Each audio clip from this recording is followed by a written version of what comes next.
Тэгэхээр бид Monskis компаниг үзэл захирал отхон дайртай студид ярилцсад бэлэн болоод танд студид хүрч ирснээр баярлалаа.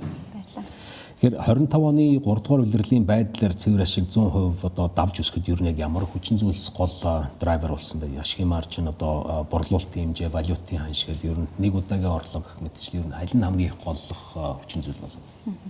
За Monskis хувьцаат компани 16,000 хувьцаа эзэмшигчтэй хувьцаат компани. Тэгээд ерөнхийдөө нөгөө хөрөнгийн бирждэр листэд учраас бүх мэдээллийг нээлттэй тайлгнаа авдаг.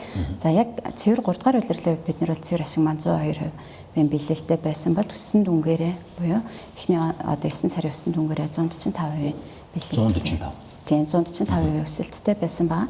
За мэдээж яг энэ өсөлтөд нөлөөлөх маш онцгой хүчин зүйлүүд яалтчгүй бидний сүүлийн 2-3 жил дамнаад хэрэгжүүлээ явж байгаа MFC 2.0 төслийн үр дүн бол энэ нөлөөллийг өгсөн. Тэгвэл энэ төслийг хэрэгжүүлэхдээ бид нараас нөгөө ил тод тайлгнах зарчмаараа хувьцаа эзэмшигчтэй хөрөнгө оруулагчдад энэ мэдээллийг бас өгчээсэн. Энэ төслийг хэрэгжүүлнэ ийм одоо төслийн хөрөнгө оруулалтыг зарцуулна. Тэгвэл өөр өгөөж нэргээд энэ байх юмаа гэдгийг бол тайлгнаж байсныхаа дагуу одоо амлалтандаа нөгөө талаасаа хурж одоо энэ ашигын үзүүлэлтийг үзүүлсэн гэж үзэж байгаа. За MFC 2.0 төсөл маань бол манай компанийн хувьд үйлдвэрлэлийн хүчин чадлаа 2.5 дахин нэмэгдүүлсэн маш чухал одоо стратегийн том төсөл байлаа. Тэгэд хоосон газраас бид нар барилгын бүтээн байгуулалт, тоног төхөөрөмжийн ухсрал суйрлуулалт, шинэ бүтээгдэхүүний хөгжүүлэлтийг хийж ингэж маш одоо олон хүний хүч хөдөлмөр хөрөнгө мөнгөний ард одоо энэ төслийн ард гарсан гэсэн үг. За энэ төслийг хэрэгжүүлснээр үйлдвэрлэлийн хүчин чадал 2.5 дахин нэмэгдэж байгаа маань эргэлтээс хамаарсан байсан манай экосистемийн тасалдал бол маш өндөр бүртгэгддэг байлаа. За энэ тасалдлыг бол тэг түвшинд аваачсан байгаа. Тэгэхээр бид нэр эргэлтээс хамаарсан тасалдлаа тэг түвшинд аваачна гэдэг нь өөрөө борлуулалтын өсөлтийг яг тэр хэмжээгээр нэмэгдүүлсэн. Тэгээд нөгөөтэйгөр энэ өндөр хүчин чадалтай үйлдвэрлэлийг одоо оруулсан юм чи өөрсдөө брендинг, маркетинг хэрэглэгчдэд таниулах байдлаа нэмэгдүүлснээр ахаад нэмэлт одоо ахиуц борлуулалтыг нэмэгдүүлж чадсан. За тэгээ энэ болгоны үр дүнд бол манай ашигт ажиллагаа өссөн гэж харж байгаа. Тэгэхээр буцаагаад багцлаад хэлбэл MFC 2.0 төслийн үр дүн бол маш олон талд өргөөжтэй төсөл болсон байна. MFC 2 төслийн хүрээнд одоо байгаа тоогоор бол одоо улиралд 43 тонн, жилд 129 тонн хунцар хаягдлаас сэргийлсэн гэж байгаа. Энэ бол одоо нийгмийн хариуцлага байгаль орчинд нөлөөлөх талаасаа бол сайн мэдээ шүү дээ. Гэхдээ яг санхүүгийнхаа утгаар одоо савлгааны шинжил, зардал өртөг ер нь ашигын маржинд яг ямар хөө нөлөө үзүүлв? Эргээд энэ төслийн хугацаанд эргээд хөрөнгө оруулалтаа нөхөх хугацаа тавхан ер нь ямар хөө хэмжээнд харж байгаа? Ерөнхийдөө MFC 2.0 төслийн хөрөнгө оруулалтын нийт хэмжээ маань бол нэг 25 орчим тэрбум төгрөгийн өртөгтэй юм том одоо хөрөнгө оруулалтын төслийг 2-3 жилд хэрэгжүүллээ л дээ. Тэгээд төслийг хэрэгжүүлэхдээ бид нар мэдээж нөгөө санхүүгийн үр ашиг бол чухал байсан. Гэхдээ нөгөө талаараа бид манай компани хувьд бол байгаль орчин нийгмийн засаглалын бодлоготой тэгээд алсын хараа маань нэгтлийгээ хайрлаж эрүүл амьдралыг хамтдаа бүтээн гэсэн алсын хараатай. Тэгэхээр ерөнхийдөө бидний бүх бизнесийн зарчим манаас алсын хараандаа маш сайн нийцэх ёстой гэдэг агуулгаараа бид нар хөрөнгө оруулалт хийж байгаа ч гэсэндээ цэвэр ашигаас гадна бусад одоо сайн үр дүнгуудыг заашгүй одоо ашигаасаа илүү чухалчилж тооцож байгаа. За энэ дээр бол бид нар хувьцрын бууралтыг авч үзэж байгаа юм. Тэгэхээр манай Монгол улсын одоо хог хаягдлын менежмент ямар үлээ одоо ерөнхийдөө харьцангуй бас сайжирж байна л да. Тухайн хэрэгжүүлэх жилд бол бас үнэхээр хувьцрыг дахин эргүүлэн цуглуулдаг, ашигладаг тэрнгээр ямар нэгэн одоо бүтээгдэхүүнийг үйлдвэрлэдэг боломж маш хомсдмол байсан бол одоо харьцангуй сайжирсан байгаа гэсэн үг. Тэгээд бид ингэж илүү сайжирж байгаатай адилхан манай хог хаягдл ч гэсэн сайжирна гэдэг тооцоололоор бид нараас яг энэ хувьцрын бууралтан дээр нэлээд өндөр ач холбогдлыг бол өгсөн. За тэгээд өмнөх экосистемийн савлгаа маань одоо яг нэг бөглөөнийхээ стандартаар ерөнхийдөө олон улсын түвшинд нэрлэж авдаг. Тэгээ 1881 гэдэг стандартаар бид нэр үйлдвэрлэж авсан бол 2925 гэдэг стандарт руу Монголд анх удаа шилжиж байгаа. Тэгэхээр маш нэгэн бөглөөтэй, маш бага грамтай хувцартай. Тэгээ одоо яг хэрэглэгчдийн гар дээр байгаа одоо экосистемийн сав илүү бас хувцрын бууралтыг одоо идэх боломж, ахаад бууруулахч боломжтой юм төслийг хэрэгжүүлсэн.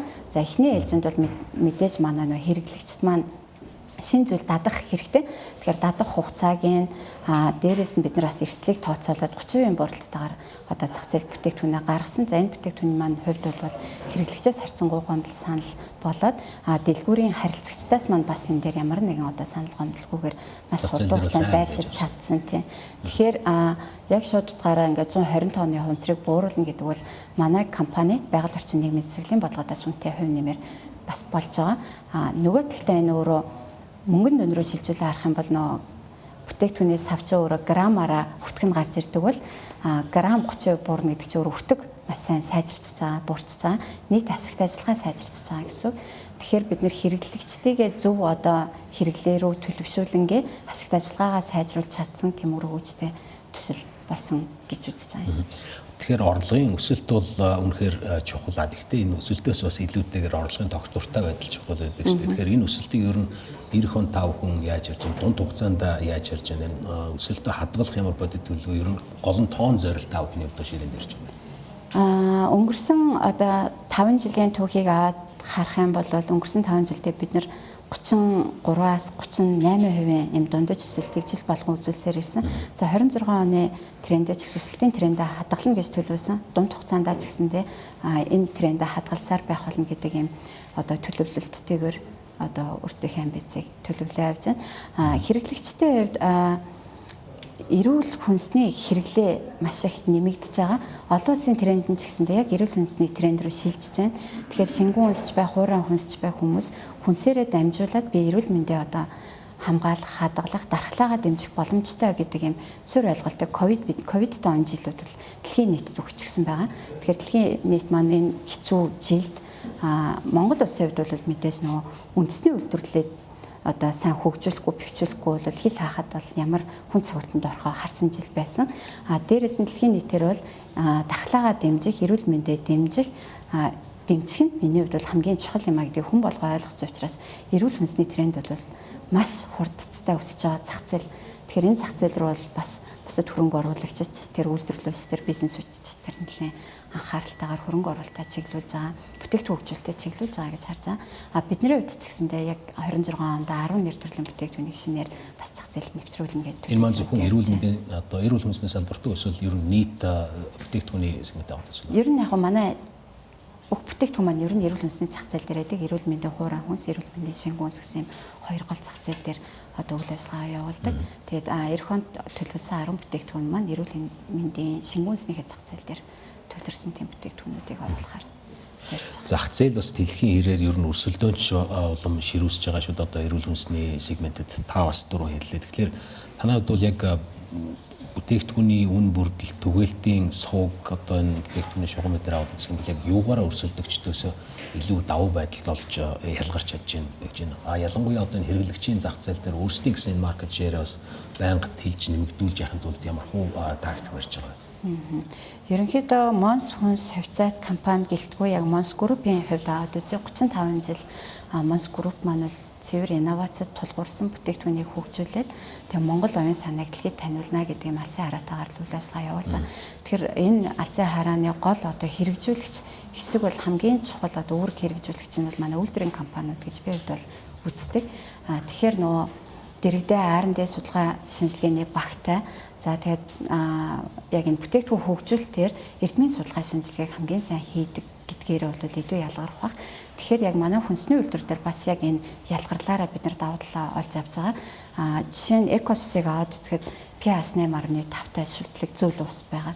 Тэгэхээр монголчуудын одоо хооллох онцлог нь өрөвчлөлт талтай хооллдог гэдэг юм олон жилийн судалгаан дээр үндэслэлсэн. Дээрээс нь манай эрүүл мэндийн одоо хөгжлийн агентлагийн статистикуд байдаг л да. Тэгэхээр ходоодны өвчлөл, хеликобактери үзүүлэлт гэдэг эдгээр бол бас нэлээд анхаарал татах тэм сэдв болсон. Тэгэхээр бид нар Монгол улсын хүн амын эрүүл мэндийн одоо статистик яаж гарч ирнэ гэдэг дээр тулгуурлаж бүтээгдэхүүн хөгжүүлэлтээ чиглүүлэхдээ ард нь манай бүтээгдэхүүн өөрөө энэ үйлдэлийг нь одоо яг үзүүлэх үү гэдэг судалгааг нь манай Мосфарм компани дэрэгдэх юм судлалын хүрээлэнгийн эрдэмтэд судлаачид нотолж судалж өгч байдаг. Зарим талаараа бид нараас хүнлэнгийн судлаачтай хамтарч ажилладаг байгаа. Тэгэхээр бид нар яг юм нөө бүтээгдэхүүн үйлдвэрлэлээ судалгаа шинжилгээнийхэн төвшөнд хөгжүүлж үйлдвэрлэлээ хийхээс гадна өөрсдөө лабораториороо бүрэн дүрэн баталгаажуулж чадчихаа. Тэгэхээр ийм ихтгэлтэй бүтээгдэхүүнийг үйлдвэрлэж байгаа учраас брендинг маркетинг дээр ч гэсэндээ бид нэр хэрэглэгчдэд, харилцагчдад эрүүл мэндийн боловсрол олгох одоо бодлогыг төлхөө барай авчихдаг. Тэгэхээр ихтгэлтэй маркетинг гэдэг үгнээс танай компанид бол 19 онд IPO гаргасан олон нийтийн компани болсон гэсэн үг. Тэгэхээр одоо энэ IPO хийснээс хойш ер нь хөрөнгөний зах зээл дээр 5 дахь жилдээгээ золгож ийн гэдэг үзэх юм бол хувьцаат компани ер нь босно нь засаглал, тайлагнал, ил тод байдал одоо ер нь менежментийн сахилга бодоос гадна яг танай компанийн өөрсдийн дотоод соёлд ер нь яаж нөлөөлж байна? Мэдээж яг хувьцаат компани болсноор хамгийн түрүүний амжилт бол засаглал дээр нэлээд том амжилтыг дийлэнх бизнесүүд үзүүлдэг юм байлаа. Манай компанийн хувьд яг хувьцаат компани байхаас өмнө ч гэсэндээ тузын засаглал нь хувьцаат компани бэлтгэгдсэн тэм засаглалтай байсан байна гэж би хувьд бол дүгнэдэг. Яа тэгэхээр яг ингээд нөө хувьцаат компани болсны дараа бид нар хараат бас тузын гишүүдийг жижиг хувьцаа эзэмшигчдийн төлөөллүүдийг сонгон шалгаруулад ингээд тузаа ахаа шинээр байгуулдаг.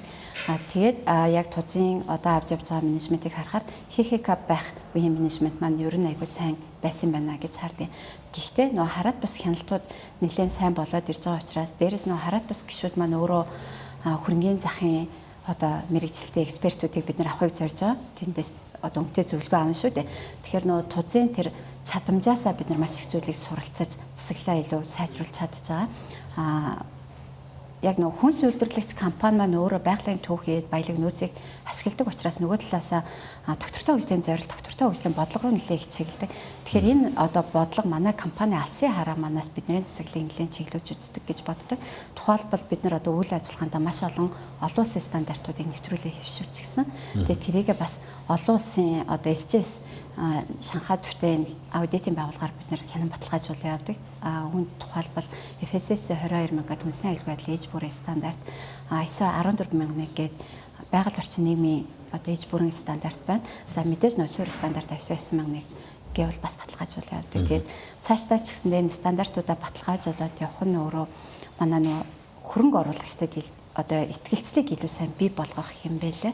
Ханган нийлүүлэгчтэй бас илүү итгэлцлийг бий болгох юм байлээ. Тузан буцаад нөө хувьцаат компани одоо гүйцэтгэх удирдлагын багт итгэх итгэлцлийг бас ингээд харилцан бий болгодог юм тогтолцоо юм байна гэж би төвдөө бол дүгнж байгаа. Үр ашиг нь маш өндөр. IPO хийснээс хойш бол мэдээж нөө IPO ихтэй бид нар MFC 1.0 гэдэг төслийг хэрэгжүүлж энэ хөрөнгө оруулалтыг татчихсан.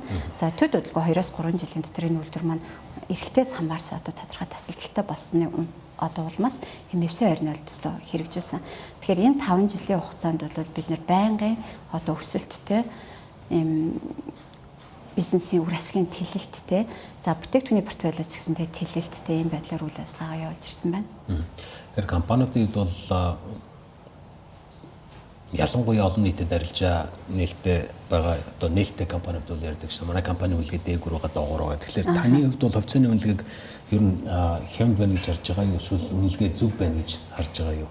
Яг тэгэхээр одоо жишээ нь хөнгөний зах зээл дээр арилжаанд оролцож байгаа хөрөнгө оруулагчдын хувьд аваад үзэх юм бол ер нь Монскунс компанийн талаар хэрүү дутуу ойлголттой байгаа бол тэр дутуу ойлголт одоо ямар сэдвэр байгаа гэж юу болж байна? Манай хөрөнгө оруулагчид бол угаасаа нөө тавьдаг гол асуултыг л та тавьжлаа л дээ. Энэ асуултад одоо 5 жил хариулах галзчээ гэдэг эсвэл хувьцааныхаа үнийг одоо бас өсөлттэй тий өндөр түвшинд байлгахыг аль ч одоо бизнес зорино. Тэгээ тэрлүү үйл ажиллагаа чиглүүлээ явж байгаа. За үйл ажиллагааны үндсэн үзүүлэлтээс аваад үзэхээр бол үйл ажиллагаа өсөлттэй тэлэлттэй байна. Гэвч манай хөрөнгөний зах зээл дээр яг нөө үйл ажиллагааны үр ашигт байдлыг дагаад компани одоо нөө сайн үзүүлэлтийг дагаад хувьцааны өсөлтнөөс төдийлөн уялдаатай байна уу гэвэл бас заримдаа сайн мэдээгээ шингээж өгч чаддаг үү? Тий, үгүй байгаад байна. Тухайлбал одоо юу гэдэг хөрөнгө оруулагчид биднэрт итгэх итгэл байна уу гэхээр байна тий. 19 онд бид нэр 4000 хувьцаа эзэмшигчтэй байж за 25 онд бид нэр 16000 хувьцаа эзэмшигчтэй болсон байна гэхээр хувьцаа эзэмшигчдийн тоо 4 дахин өснө гэдэг нь өөрөө амжилттай статистик байгаа. За манай 25 оны 3 дугаар улирлын байдлаар бид нэр PE, PB гэдэг гол тий нөө аналистуудын гарт одоо хардаг гол үзүүлэлт байгаа шүү дээ тий. Энэ харьцаагаа харахаар PB харьцаа маань 5.6-тай, PE 0.9-тэй байна. Тэгэхээр энэ өөрөө салбарын дундчтай харьцуулахаар бас харьцан манай хувьцаа одоо хямд байна гэж одоо үнэлэгдэхэр байгаа. Дээрээс нь хөндлөнгийн андреатер компаниуд маань манай хувьцаан дээрээс анализ хийгээд дүгнэж танилцуулга хийж байна. Тухайлбал MICC компани, CMM Capital эдгээр ингээд бай зөвлөмж өгж байгаа байхгүй худалдаа авах зөвлөмж өгж байгаа. Энэ өөрөө мэдээж нөө аналистууд мэргэжлийн төвшөнд үйл ажиллагаан дээр нь маш мэргэжлийн анализыг хийгээд за энэ хувьцаа бол зах зээлээс хямд байна уу, үнэтэй байна уу гэдэг дээрээс бай юу, сэл үү гэдэг дүгнэлтийг өгж байгаа. За манай дээр бол миний ажигласнаар 2 ч аналист бай зөвлөмж өгсөн байсан. Бид нар бол яг мэдээж энэ мэргэжлийн үзүүлэлтээр нь дүгнээд харахад бас хямд байна гэж харж байгаа. Гэвчиг манай компани энэ оны хувьд бол хувьцааны хаашаас нэлээдгүй уналттай байна. Хөрөнгөний биржийн бас бид нар дундаж арилжааг 3 дугаар улирлаар дүгнээд аваад үзэж байгаа. Тэгэхээр хөрөнгөний зах зээл дээр арилжааны идэвхийн үнийн дүнгээр болоод тоошргээр аваад үзэхэд манай улдаас нэг дахин бага байна гэхээр яг салбарын улдаасаас харьцангуй сайн үзүүлэлт юм болов гэж дүгнэгдэхээр байна. Тэгэхдээ манай хөрөнгөний зах зээл дээр ерөнхийдөө нэлээ одоо улайсан гэхүү төлөвтэй байгаад байна шүү дээ тий. Цаг дуусж байгаа учраас маш товчхон нэг үгэл болж игэл нэг үгээр хариулахгүй. 25 оны үед бол Монс ус компанид бол сайн байна. 26 оны үед хүлээлт өөдрөг байгаа. Өөдрөг. За баярлалаа. Тэгвэл төлөвлөсөн.